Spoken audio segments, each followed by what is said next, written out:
Thank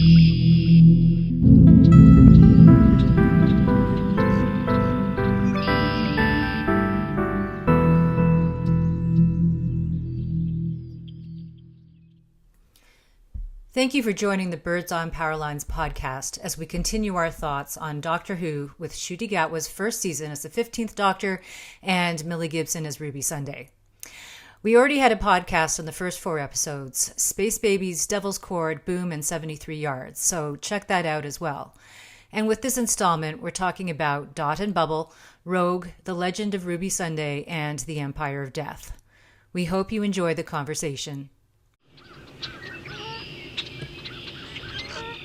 So, Dot and Bubble. Actually, I quite enjoyed this episode. At first, I wasn't entirely sure what to think. It was like a little bit. It seemed like really like one of those like dystopian, sci-fi stories where like like people are like stuck in their technology and all that stuff. And then it just changed. Then it got different. I honestly was not expecting to. I was honestly, I didn't find the slug monsters that scary, to be honest.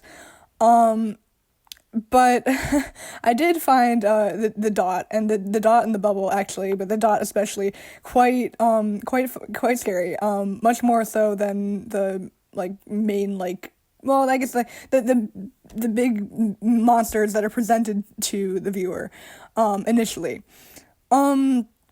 But I think this episode is kind of one of the first examples of, then like I know I was saying, we were both saying earlier, how eventually we think that the Doctor is probably going to have to confront the fact that he can't help everyone, and in this case, he can help them, but they don't want to be helped, and like I can kind of like it's funny because like you can see the frustration on like 15's face that he can't help them. Like he desperately wants to help them because that's what he does, but he realizes that he just can't. And Ruby actually seems to come to that conclusion a bit quicker than he does. Like she's like kind of more like, yes, she also wants to help, and she also does seem to be frustrated with the fact that the people of Finetime don't really want either of their help.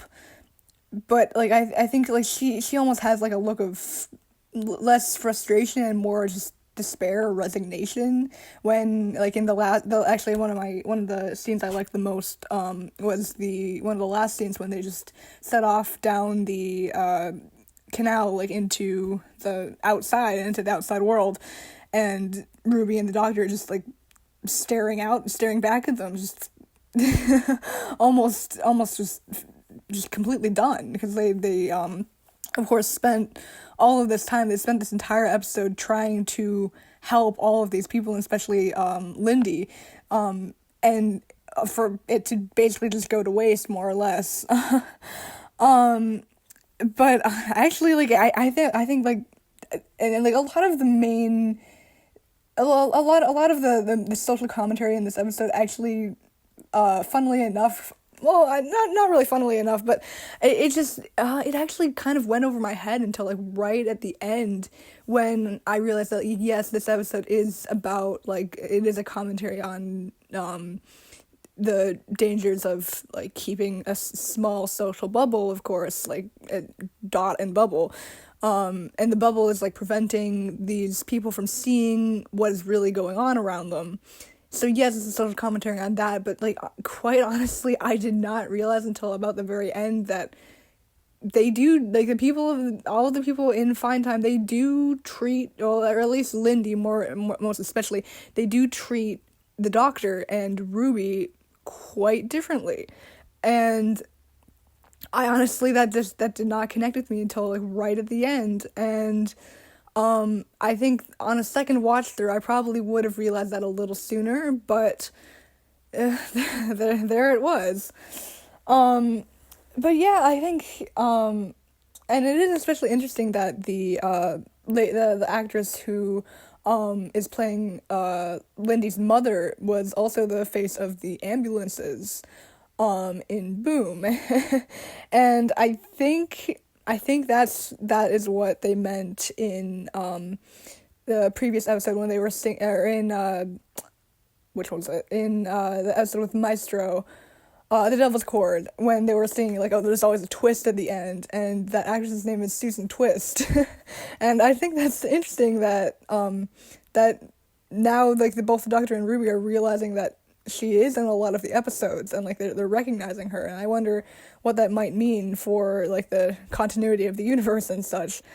But yeah, I think this episode is, it is another one where, like, I've noticed, like, a recurring theme in this season where, like, there is a lot of commentary about, like, technology and especially artificial intelligence, because we had the ambulances and we had the dot, and how, like, I like, even though I feel like these two episodes are somewhat connected because, like, mainly I feel that this is so because the mother was the face of the ambulance, but I like, it's interesting to see, like, how two different, like, AIs almost end up doing, like, the same thing. Like, they both end up harming people, but whereas where the ambulance was doing it just basically because of its programming and how the program was so strong that we needed, like, an actual person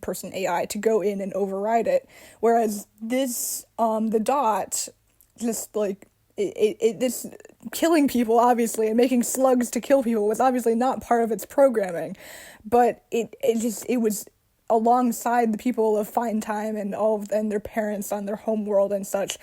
It was seeing them talk to each other and, like, listening to them do everything all the time, every day, and it just got fed up with them, and then it started killing them. It's just interesting that it's almost two separate ways in which these AIs developed, but it both ultimately led to the same end of it's harming people. So I'm not sure. Well, I feel like that that connection might be what it's interesting because Russelltdavies and Steven Moffat are two different directors, but they also almost kind of went about telling that they're explaining or almost investigating this theme in two separate ways, but both ultimately kind of did come to the same conclusion.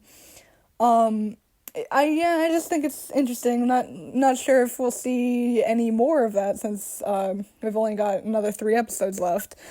But yeah, overall, I do think this episode was one of the more interesting ones. I think that it might not cause, like, as much, like, deep thought as, like, say, Boom did, and it definitely wasn't as, like, romping Doctor Who adventure as Space Babies was. But I think that this one, Dot and Bubble, kind of almost towed the line between, like, space adventure, save people, and really generate some thoughts about really what is this show still trying to say about the world, and how can we apply what is in this show to real life. Overall, I think it's pretty interesting. So yes, Dot and Bubble. Yeah, I was not expecting that with the twist. I know it wasn't a twist quite at the end, but that definitely was the twist in the episode, with the mother being the ambulance, right? The face of the ambulance. And of course, like you discovered, I did not catch that, but the actress's name being Susan Twist. Yeah, so funny. But, but think about that. I mean, so what does that mean, right? So, I mean, and I was thinking about it. So this would make sense why the Doctor and Ruby were on that planet, because they had just experienced the Villengard Corporation on the other planet. So that would make sense why they're there. Because they didn't have that little beginning at the beginning, the usual beginning about why they ended up there. So that would sort of explain that. But it's kind of ironic that now that society is basically succumbing to their own evil AI, right? In fact, that the AI hated them so much that it decided to just systematically get rid of them. So but then there was that whole thing. I mean, why would a society do that? And I mean, at the end, you could see that they were so racist to the point that they wouldn't even accept help from someone who was not one of them, right? So that would really explain the whole motivation of that society and that company to basically destroy what they would consider lesser, civilizations based on the idea that they're superior, right? And then, and especially being against the doctor because he was the only one who wasn't white. So like, and if you think about it, and I thought about it at the end, and then so much so, of course, he wants to help them and they're refusing his help. But, those tears of his at the end, I mean, that totally tore me up. Like wow. Right. So that was really powerful. Right. So there was that whole commentary.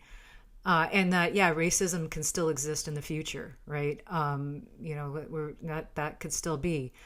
And then, just as important, I mean, I guess it's not as important, but also, well, I mean, yes, living in your own bubble. I mean, it's part and parcel, right? So these people were literally living in their own bubble. So much so that when they were not in their bubble, they were so paralyzed they couldn't even move. Like, I mean, that is really a commentary on that.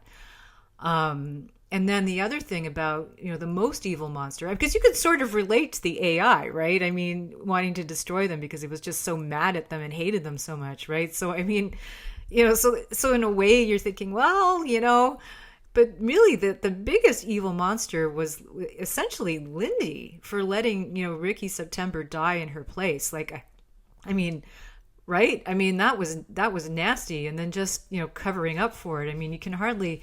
I mean, that makes me sound terrible, but you could, the AI really hated them, and you could see, sort of where that was coming from, because if the AI is sentient, right? So, and then we're getting all of this AI, and then what kind of message are we sending to AI? I mean, I've been, full disclosure, I have students, and I'm talking to them about AI, and one of the ways.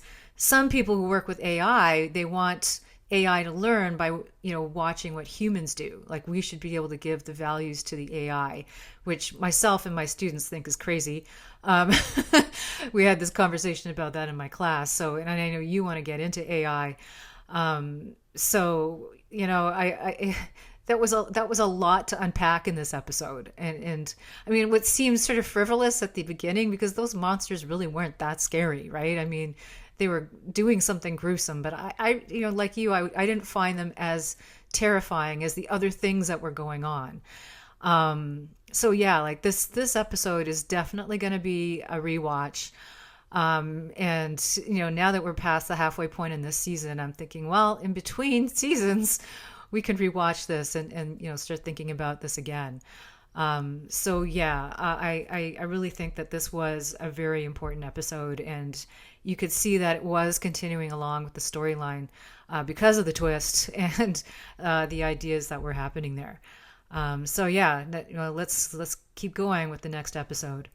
Yeah, you said you were wondering how how Ruby and the doctor got to finetime and why they were there. Actually, that does make sense. I was thinking the same thing too, but since like this happens like so close to Boom, that makes sense that they were probably just like maybe back in the area, or I mean, they did say that Villengard was like all over the galaxy. So maybe they just happened, maybe it was just a weird coincidence, they just happened to find someone with a connection to the heart of Villengard, since the mother is the face of the ambulance. But it really is like kind of amazing how like the doctor, at least I feel that the doctor is really easy to sympathize with as the audience. Like watching it, like I really like, I understand, like you can understand that he feels like very strongly about, he really wants to help people, and it just makes him a likable person.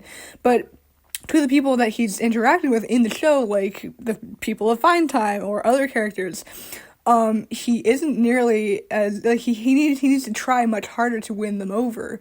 Even though, like, I mean, I kind of see him as, like, a very, like, enthusiastic, like, little puppy. Like, you can't, like, not love him. But apparently you can. And it's just interesting to that kind of dissonance between like us, a third party watching it, and people actually, the characters in the show interacting with him.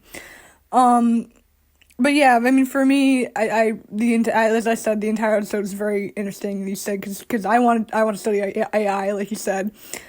So that's more of a darker view of it, but interesting nonetheless. I don't know how likely it'll be that exact scenario will happen, but it might be more likely than we think. Moving on. Anyway, in Rogue, I really liked this episode, even though like it was because I don't really tend to love like historical dramas, historical things, and that side and that kind of thing. I never watched Bridgerton, but I mean, if Ruby says, "Oh, it's like Bridgerton," in such an excited voice, I might be willing to give it a try. But I actually really loved this episode, and I loved the titular character. I loved Rogue. I just liked him. I liked him in the same way that at least I can't help but like the Doctor. He just was such an intriguing person, and I really wish that we had gotten to know more about him, because like he's just like this random nerdy guy from the future in a falling apart spaceship with D&D dice and like a mysterious past, and it's just I really wish we had gotten to know him more, and I really hope that the Doctor will go and find him eventually. Probably not in this season, but hopefully in future seasons. I really hope that the two of them get reunited, because they really had something special, and like you really could tell that ncutigatwa and Johnathangroff really did. They really clicked with each other. They had like a really good dynamic, and they had. I mean, I think part of like the fact that the two actors really worked well together made it seem a little bit odd that like these two people that had just met seemed to click so well together, but at the same time it kind of really made sense, and I just really loved it. But more about the episode itself. This one's kind of the first episode so far that we've gotten where the like big baddie is really unambiguous. It's the Chuldurs. It's the scary bird shapeshifter people. And well, I guess kind of their intentions are, I mean, I wouldn't say their intentions are harmless, but like compared to like an AI that's just like killing people, or another AI that's just killing people, and whatever the heck was going on in 73 yards, they kind of weren't really that scary for me, because like you knew what they wanted to do, you knew how they did it, like that was revealed like very early on. And I think that like the decision to do that, to like kind of present the Chuldurs in such an unambiguous light, like they're bad, this is what they do, this is how they do it, these are their intentions, and so forth, that kind of helped me sit back a little bit and really look at the characters more, like the characters of the Chuldurs, but especially the new character Rogue and how he interacts with the Doctor. And I think that was like a really good thing, because like really in the past, like in the past few episodes, I haven't really been able to focus on the characters that much, because I'm always constantly wondering what the heck is going on, how is this going to end. But in this one, since it kind of went back a bit more to the standard Doctor Who formula of like a villain of the week, but like you know what their deal is, I really think that helped me kind of focus a bit more on the characters, and really helped, I feel like it helped the writers focus more on the characters and make them more expressive, I guess. Because like I definitely think that all of the characters so far have, like even the ones that have just been like one-off characters, they have been pretty well fleshed out, but I really feel like Rogue out of all of them was the most like resonant, I guess. Yeah, so that's what I feel about this episode, and I just think it's interesting that like kind of the return to the standard Doctor Who formula kind of helped that a little bit. But it also I thought it was kind of interesting that like before this we had Dotandbubble, which is in a very futuristic looking place, but now we have like old Earth, like Bridgerton era Earth. But it was interesting that like we didn't see any like racism directed towards the Doctor in this episode. We didn't really see any kind of hatred directed towards them, just a little bit of shock when him and Rogue were dancing together. But it's just been interesting, like, seeing that contrast, because, like, we see in, like, the far off future, and I guess on another planet, but in the far off future, there's a lot of, like, the people really actively do not like the Doctor, but in Rogue, in like the past Earth, when, like, you would think that would happen more, that would be more likely to happen, it doesn't really. It's maybe because the showrunners wanted to tone it down a little bit because of how heavy it was laid on last episode. But I just thought it was a little interesting, that contrast there, and it kind of was a little bit of playing with, like, expectations in a sense. But yeah, overall, I really liked Rogue. I think we both really liked Rogue. I don't know if you're gonna want to talk about the acting, but yeah, a completely unseasoned actor, I know absolutely nothing about acting. I can tell, I think that was really good. Yeah, you're right. I think, in terms of, Ruby and the Doctor dancing, that being Earth in the Bridgerton time, that would have been a scandal. I think, though, when I first saw it, that I thought that they were just on a planet that was having a Bridgerton vibe, and I didn't really think anything of it. But as the story went on, it became evident that actually was Earth. Seeing that they were going to go to London and then cosplay the whole planet, or so that was Earth. So yeah, that is a little odd. So yeah, I agree. And then I also agree that the Chuldurs themselves didn't scare me. I found them really cool, though. I loved that they all had a different appearance. I think the thing that was creepy was that in order for them to shapeshift and take on that other shape, they would have to, essentially make themselves a copy of that person, and get rid of that person. I don't think I really understand why they had to get rid of the person. If they're shapeshifters, they should just be able to shape into that person. But I guess it's taking their essence. I guess maybe that's really what you're thinking of, or what they were thinking of, because the person was still there. I mean, they were dead, but they were all they didn't look right. So I guess they sort of absorbed their essence to sort of become the person, even while being themselves, and they could just sort of shake that off, which was a cool effect, the way they, just sort of shook their head. And, but what was creepy, though, was the neck cracking. That was the creepy thing. So, and I thought that was pretty wild. And then at the end, right, I'm going to, with Ruby, cosplaying them, and then she did the neck crack. So that made you think that wasn't Ruby. But she was just really good at it. But but I enjoyed the fact that they didn't all look the same, even though they were all birds.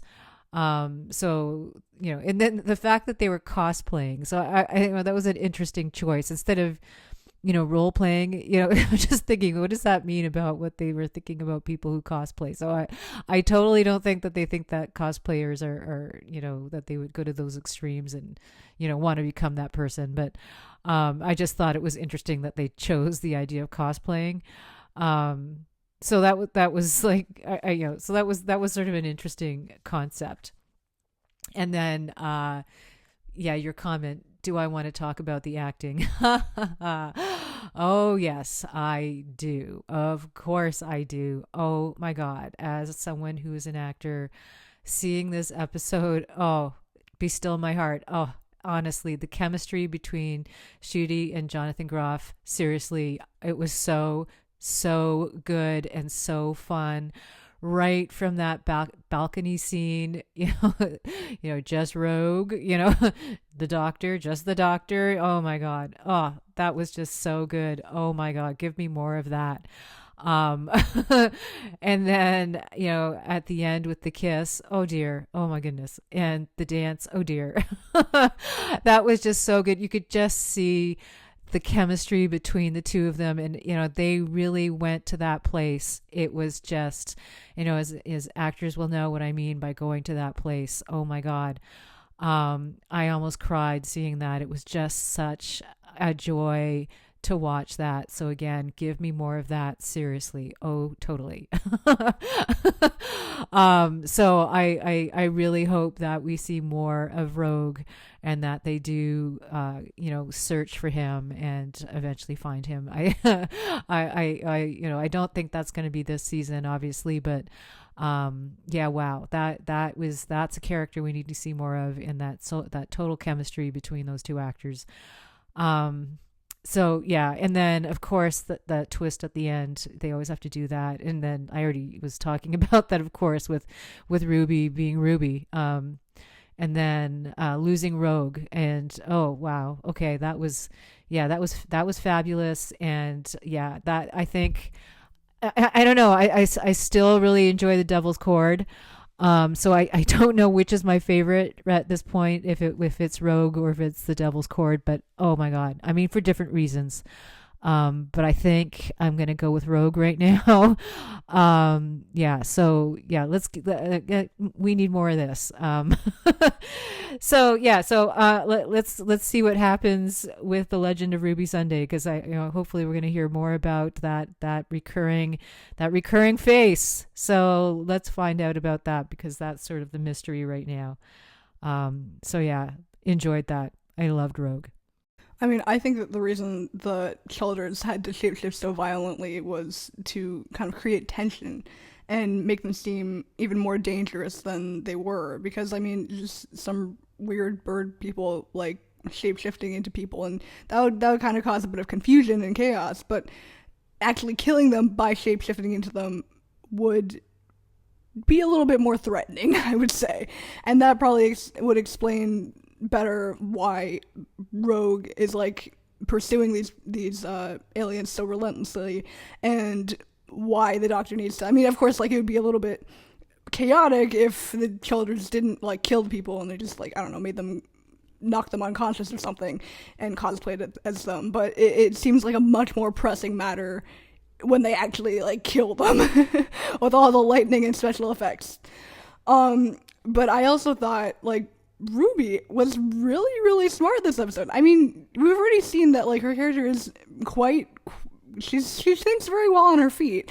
I mean, she literally spent an entire episode / lifetime without the Doctor, and still, like, being able to deal with, like, crazy weird things happening to her very early on. But, like, this episode especially, I feel like really showcased the fact that she is able to think on her feet very well. I mean, she knows next to nothing about these Chuldurs. She barely knew they existed when she was, like, trapped in a room alone with one.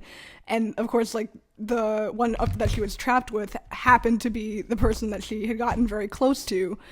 But, I mean, she's just being able to, like, first of all, notice the neck crack, and then imitate it well enough that the Chuldurs believe that she's one of them, is, like, it's such a smart idea.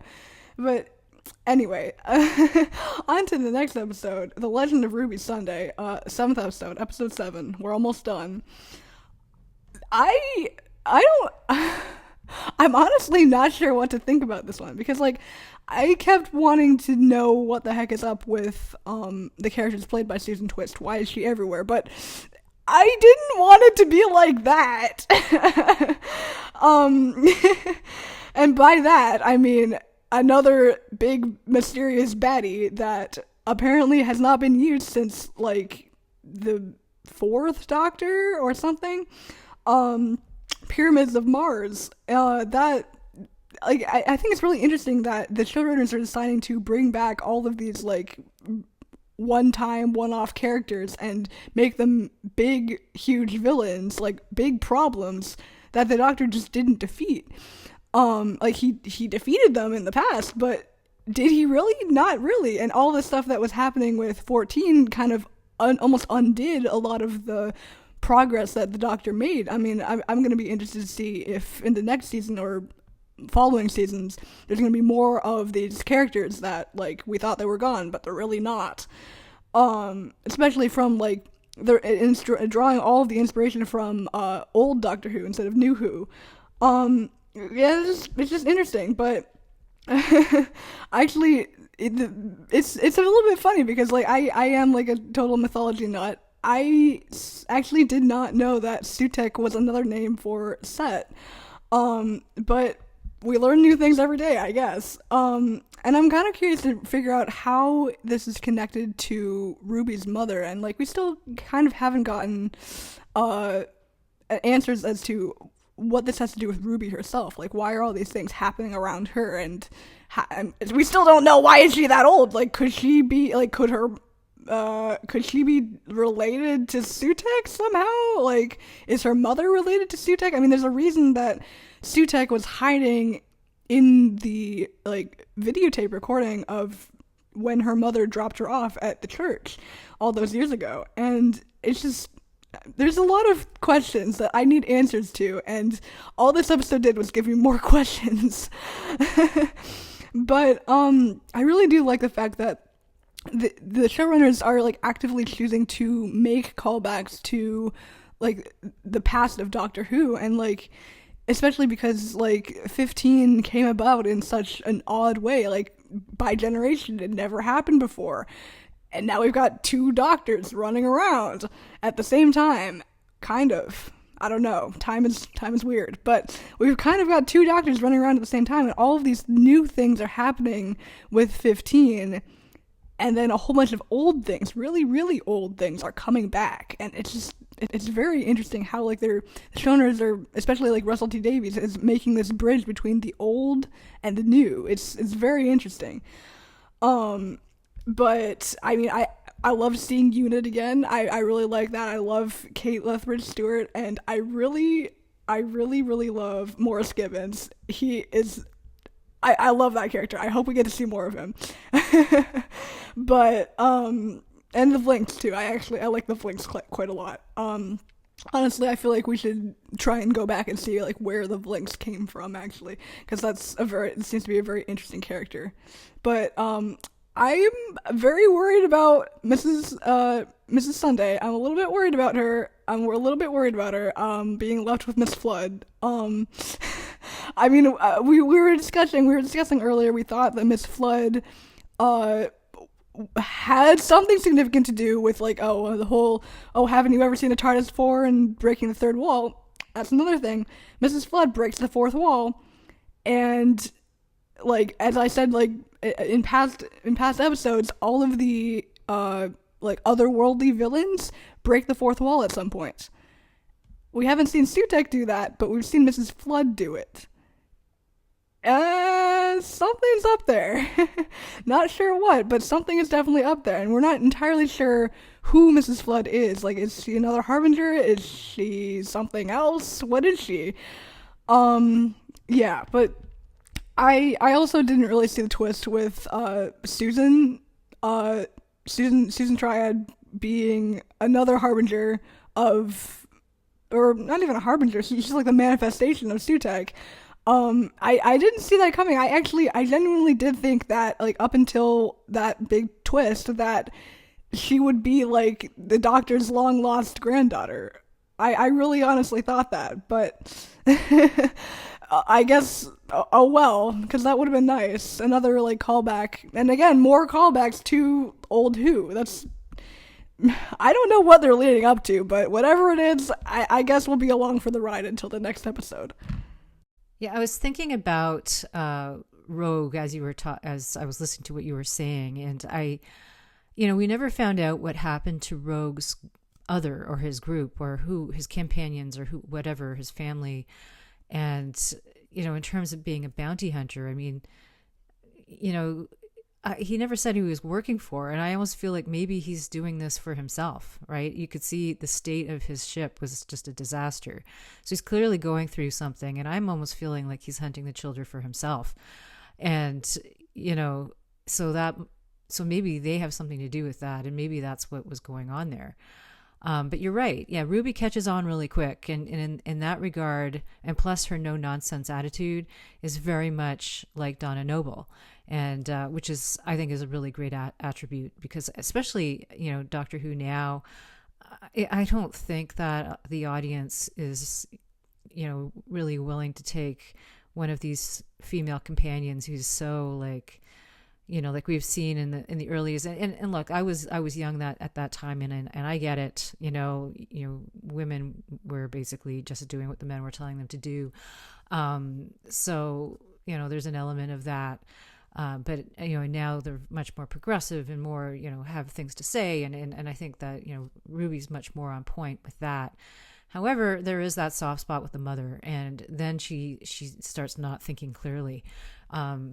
Clearly, because this is something that she's been trying to struggle with for such a long time. And, we didn't really get answers in The Legend of Ruby Sunday. I don't think we're going to get them, at least in terms of that. I think that's going to be something that goes on.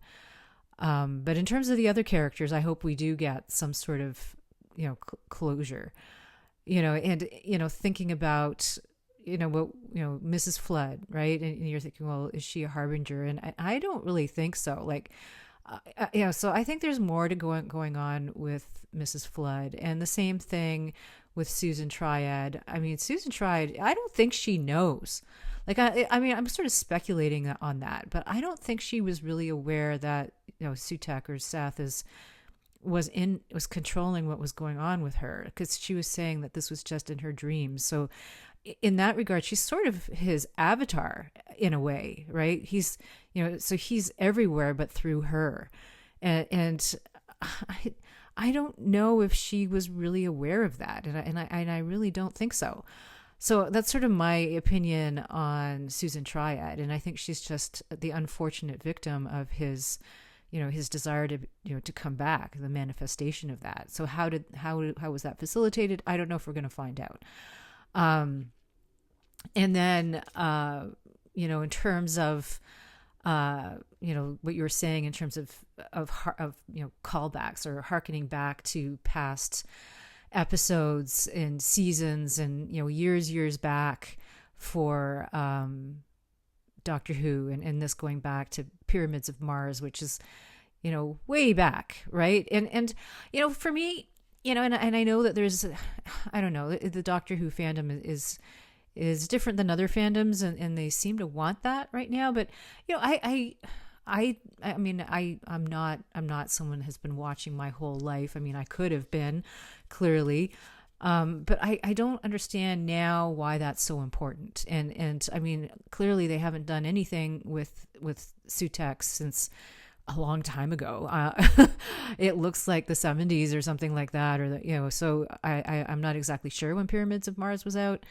And nobody seemed to need that character back until now. Now a lot of the fandom is like, oh, thank God he's back, so I'm not really sure where that's coming from. And I don't know. I mean, I think this need to be retro, I think that with this episode, and I guess because, change is hard, right?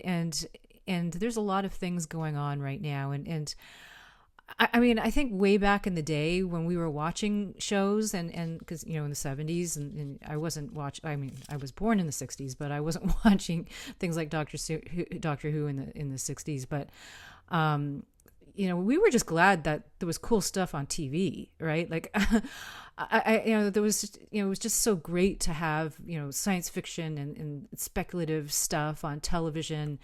And, in terms of, what's going on now. And I mean, it's hard to, I guess now fandoms, because now everybody seems to want something. And it's not just with Doctor Who. I mean, all these fandoms, they fans seem to expect something. And it sort of puts them, they feel entitled, I guess, to get something about what they want. And I feel that in a way, I think that takes a lot away from just the joy of just experiencing something cool, right? And in terms of Doctor Who, I mean, it's the idea of pushing the envelope and pushing the realms of creepiness, right? And I think that's what, it should keep doing. And believe me, I'm not bothered by the fact that we have, characters from the past coming back. I mean, I love the Toy Maker and all of this. So I think that's great that they're doing that. But I feel like there's this whole big span of time where they didn't do that, and people didn't seem to be too, worried about it. So I'm not quite sure what it is now that people are, certain fans are like, we need this and we want this. And, So, but I'm not going to let that distract me. I just wanted to mention it because I'm, looking at things that are being said online, and I I'm just glad that there's something cool on TV. So, and I mean, I do think that, it's nice to have the retro stuff coming back and stuff. Don't get me wrong. I think it's fun, but I don't see why we need that. Right. But anyways, that's enough said about that. But yeah, it's fun, and it was, for our part, it's kind of neat to go back and watch that old episode, and and see where that came from, and obviously the doctor didn't quite succeed in getting rid of him, so he's coming back, and he's figured out a way to come back. So I'm curious to see how he did that. And that was the coming back to the coming back. Obviously the TARDIS had something to do with that. And that whole thing with seeing Ruby's mother and pointing, and it wasn't pointing at the doctor, it was, I guess, pointing at the creature that was wrapped around the TARDIS, right? And that brings me to that was my favorite part in this episode. I just loved that part where they were making that videotape come to life, and the way the cinematography was done and the acting was good, and the whole thing, bring me more unit. I mean, I love the unit characters, and that whole interaction that's there, because that puts Doctor Who in the perspective of what's going on now. And and I like that. I think unit is cool. So and then that brings in all these other characters that we can have.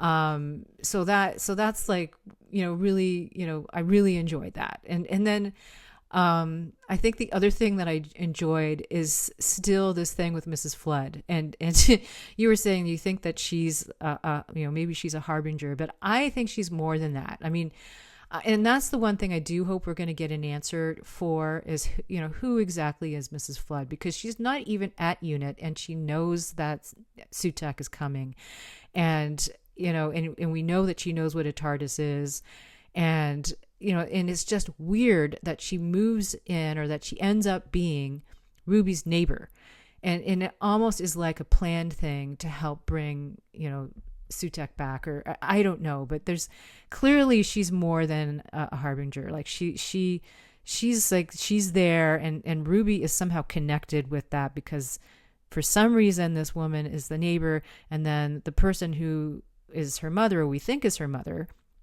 was pointing at the TARDIS and trying to get the doctor to notice this, and in the way that she was there and not there in the video almost implies that, I don't even know how that's possible, but in Doctor Who anything's possible, but that she was sort of not there, even though she was bringing Ruby to the church, because she seemed to be somehow separate. So it's almost like she's trying to protect herself. I don't know. This is the fun thing. And, coming back to what I was saying before, this is the fun thing about shows like Doctor Who, is that you can go on and speculate and imagine why all these things are happening. And, this is what it's all about to me. And, I don't know, but I hope we get an answer about Mrs. Flood, and we'll see what happens in Empire of Death. I don't think we're getting an answer about Ruby's mother, or how she's connected. But there's this weird connection, because somehow Mrs. Flood is involving Ruby in this plot, and because that's a connection there. So what she actually is, I really hope we at least get that answer. But we'll see. So Empire Death, and then we're going to have a long period of time, like I was saying, earlier, that we'll just sit here and speculate until we get another season of Doctor Who. But yeah, so this is fun, and I'm looking forward to it. Well, the season finale was certainly something. I think I liked Empire of Death. I think it summed up the season quite well. I like how so many things are connected to each other. We connected the Devil's Cord. We connected. I mean, Space Babies wasn't really connected, but most other episodes were connected to that, and it was very nice. Like I feel like it was a very good like culmination of everything that like happened this season. I did enjoy the fact that like this episode and The Legend of Ruby Sunday, we were able to see Unit again, and we were able to see like Rose and all the characters that we know from the Christmas special and the 60th anniversary specials. I really liked how they brought back characters that like we were like, oh, will we see them again? I don't know. But yeah, it was nice. I liked it. And actually, one thing that kind of threw me through a loop. I did not think that Mel would die. That totally threw me off guard. Like I knew, like I was like a little bit kind of confused at first, like why how is Sutekh like in her head, like because like I mean her and Ruby are both human, so why is it just Mel and not Ruby? But I when did she die? I don't even know how that happened. And it's amazing that the doctor figured out that happened. I mean, of course, like we can see, like the doctor, he's able to notice very like minute details about people. So I mean, I guess like the body temperature being a bit too cold, that doesn't seem out of the ordinary for him to notice. But that really threw me through a loop, because I did not realize that like that was gonna happen. I was a little bit, that kind of scared me a bit. It was a bit of a jump scare. But once again, we see Ruby being like very resourceful. Like up until the end, she like basically tricks Sutekh, the whole like big scary evil death god guy, and like under a great deal of pressure, she is able to like think on her feet and just like kind of put the fate of the universe, I guess, above what she's been searching for like her entire life, the identity of her mom. Well, I mean, I guess she technically saw her mom's name, but like it's just like the fact that she was able to do that just was very impressive to me. But yeah, like this, I think this episode, like it probably wasn't my favorite, but it definitely was not bad by any means, and it was a good culmination of everything that happened, in my opinion.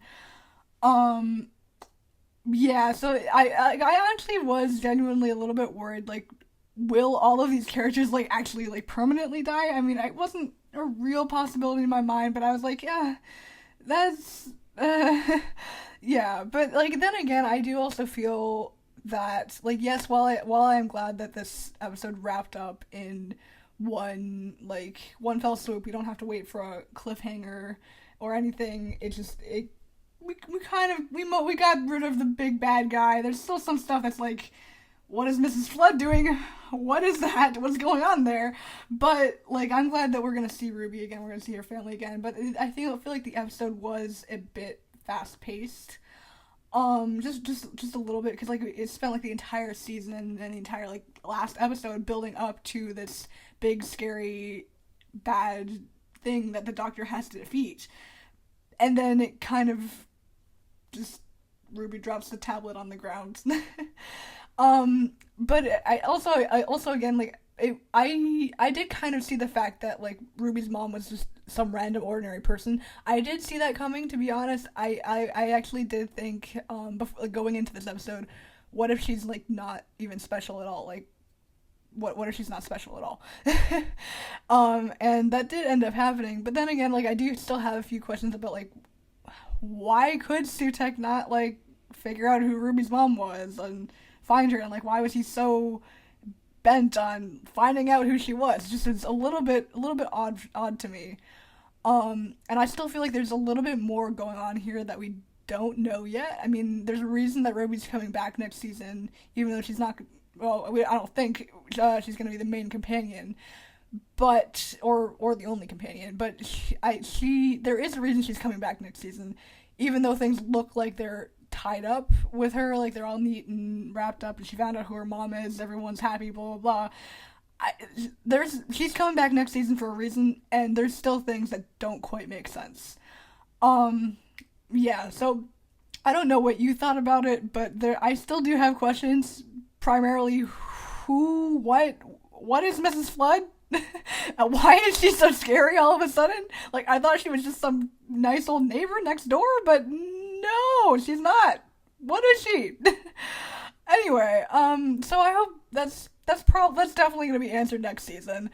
So yeah, I'm looking forward to next season. I hope that they find Rogue again because, like, I need to find out what happened to him. But overall, I do feel like this season finale was a good closer. So yes, at the end of Empire of Death, I have a lot of questions, just like you do. And to be honest, and don't get me wrong, I really liked the episode. So I just want to say that I enjoyed it. But at the end of the day, the questions and and it really makes me think about the fact that I felt like this after many of the episodes, and ironically not after Boom and Rogue. So I really think this is a Russell T Davies thing, and there's just so much in this man's head. He has such a wild imagination, and there's just not enough time in one episode to get all of that, all of his ideas and all of the richness of what he's trying to express into one episode. And I almost feel like we need either more episodes or longer episodes to get all that stuff out of his head, and so that he can really share it with us, so that we all feel like we're on the same page as him. So I think that's part of it. And I mean, I know he has an arc over the whole season, even with the other episodes written by other people. And like you were saying, this last episode for this season does bring all of those, a lot of the ideas together. But still, I just have so many questions, and it's interesting. Before I get into the questions, that at the end of The Legend of Ruby Sunday, I was thinking that we were going to get an answer about Mrs. Flood and not Ruby's mom, and it ended up being the opposite. So I found that kind of interesting, that it's exactly opposite to what I thought. But anyway, so questions that are still bugging me. And this is a really big one, and it's just gonna, I know it's just gonna gnaw away at me, but what did it say on that screen that Ruby looked at? I mean, they must have said something about her mother, and I mean, the assumption is that she saw her mother's name, but then Unit still had to help Ruby find her mother. So what was on that screen? I don't think we're ever gonna know. And then she's saying, I don't understand. So was she just playing with Sutekh there? I don't know. And that was never answered, because obviously it wasn't her mother's name. Otherwise she would have been able to tell Unit that, and then they would have just found her. So I'm not understanding what that was. So there's a question that is really bothering me. And then the other thing that I found a little odd is that Ruby's grandmother, Cherry Sunday, she just seemed to be fine with Mrs. Flood after they came back to life. And she, and Mrs. Flood was really cruel to her. So I just, or maybe they were just so happy that they were alive again. I don't know, but I found that little part weird. And then, with Mrs. Flood, I mean, even though they sort of said that Ruby's timeline is over, even though we know she's coming back, but you can't help but know that Ruby and the family's coming back because of that whole thing with Mrs. Flood, and Mrs. Flood is the neighbor. So yeah. And then here, the other thing, like you were saying, the other huge thing that's really bugging me is I'm just not clear why Sutekh couldn't just see the mom. I mean, if she really wasn't, extraordinary. I don't want to say that she was only ordinary, because nobody's mother and nobody's just ordinary, but she wasn't extraordinary, right? So, I mean, she could have, I mean, if his ultimate goal is just to kill everything and have everything be dead, then, I mean, he could totally have done that. He didn't need to know the mother. Like, I'm not clear on that. Like, I don't understand that. So that's why I feel like we're not getting the whole thing. And, I mean, and he could have done what he did with Mel, like go follow through with, the dead cells, and then, get into that person. And just like what happened with that woman that the doctor found on the planet, went backwards from the child into the mother. So, right? Like, so they could have done it that way. Like, so I don't really know why, like that. And that's just not clear. I'm just not understanding that. And at the end of the day, I still feel like there is something extraordinary about Ruby. You can't get away from that whole thing that happened in Boom about her being 3,000 years old. And that whole thing in 73 yards, there's something special about her that she was able to do that. And we never found out what she said to Roger Apke William, because obviously she must have known, at least old Ruby must have known. I mean, obviously old Ruby isn't there anymore because of the timeline shift, but yeah, so that so there's something unusual about her. And oh yes, and this whole thing about her being able to make it snow. I mean, and it would be an extraordinary person that would have to do that. And the other thing that's still bugging me is this whole thing about her mother pointing. I mean, ultimately, when that video was originally recorded, who was she pointing at if she wasn't pointing at Sutekh and was pointing at the sign to name Ruby? But nobody was around to see her pointing to the sign to name Ruby. And she ended up being named Ruby anyways because the church was on Ruby Road. So it just doesn't make sense to me. So yeah, and then the fact that the mother was sort of in the video but not in the video, like I still think that there's something extraordinary about them, or even from Ruby through the father. I don't know. I don't know. It just does not making sense to me.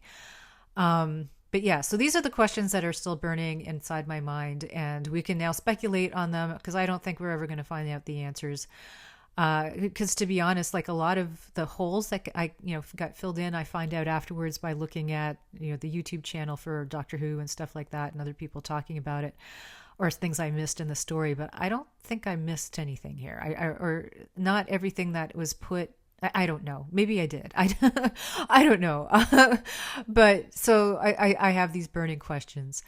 But anyways, like I said, we have, this whole time until the Christmas special to speculate. And will we get more answers in the Christmas special? Maybe we'll learn more about Mrs. Flood. I'm just leaving that question aside because I know Mrs. Flood is still going to be in the next season. So I'm not going to worry about that yet. The other thing, and I couldn't help my brain going there, but, the deaths with the sand and how they would just, fall apart and turn into sand. The thing that reminded me of, and this is going to sound really weird, but it reminded me about the Marvel Cinematic Universe with Thanos and how, when people died because of Thanos, they just turned into dust and they flaked away, and somehow the sand reminded me of that. I don't know. I know it's different, but it still reminded me of that. But yeah, and now favorite scene. I have to go with the scene where the Doctor is in absolute despair and sitting in the doorway of the TARDIS, and that whole I guess it's CGI or animated thing about the universe is all around him. I just love that, and I just loved his reaction and his anger, and a lot of people don't like the more emotional Doctor, but I get it. I love it. That's how a normal person would react, and I think he's just I think it's great, especially because he hasn't figured out what to do yet. And then that the way he just lights up when he figures it out, like I just love that. The other thing I really liked was the memory TARDIS. I just thought that was just so quirky and so cool. And how the Doctor's like, reliving his memories, like, oh, that's where that came from. And oh, look at that. Like, I just love that. Yeah. So, I did enjoy the episode in the end, even though I still have all these burning questions. And in the next season, I really hope that we do see more of Rogue. I've said this before. We need more Rogue. We kind of know where he is, though, in some sort of, interdimensional space of some kind. We won't get that answer in the Christmas special, I'm pretty sure, if we're ever going to get that answer. And even though I can see that Russell T Davies has his whole arc, I mean, I'm imagining he must want to come and revisit that. And then yes, Mrs. Flood obviously question mark is going to be in the Christmas special because of the way she was dressed at the end on the rooftop there. So I figure. So yeah, but like I said, now we get to do the fun part and speculate and imagine, and then wait until we get more of Doctor Who and hopefully more of these characters that we've now started to really care about. So yeah. On to the Christmas special. This concludes our thoughts on season 14 of Doctor Who. In the end, as expected, this first season with Chuldur was a blast and gave us tons to talk about and look forward to. We really hope you enjoyed the season as much as we did. Please share your thoughts with us. We'd love to know what we missed, and we hope we can continue the conversation with you online. Now we begin the long wait for the Christmas special and the next season. In the meantime, it will be fun to speculate and imagine where the storyline might go. Thank you so much for listening and being a really important part of the Birds on Power Lines podcast.